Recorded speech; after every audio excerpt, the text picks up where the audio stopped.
شروع اللہ کے نام سے جو بڑا مہربان اور نہایت رحم کرنے والا ہے۔ السلام علیکم ورحمۃ اللہ وبرکاتہ۔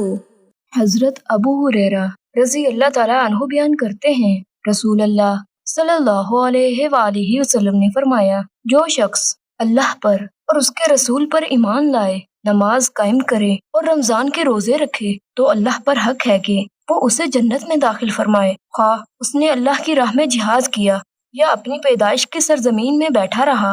صحابہ نے عرض کیا، کیا ہم اس کے متعلق لوگوں کو خوشخبری نہ دے دیں؟ آپ صلی اللہ علیہ وآلہ وسلم نے فرمایا، جنت میں 100 درجے ہیں جنہیں اللہ نے اللہ کی راہ میں جہاد کرنے والوں کے لیے تیار کر رکھا ہے۔ 2 درجوں کے درمیان اتنا فاصلہ ہے جتنا زمین و آسمان کے درمیان فاصلہ ہے۔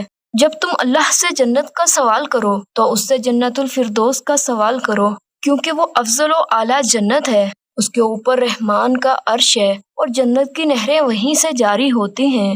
اللہ تعالیٰ سے دعا ہے کہ اللہ تعالیٰ ہمیں جنت الفردوس میں اعلیٰ سے اعلیٰ مقام عطا فرمائے، آمین۔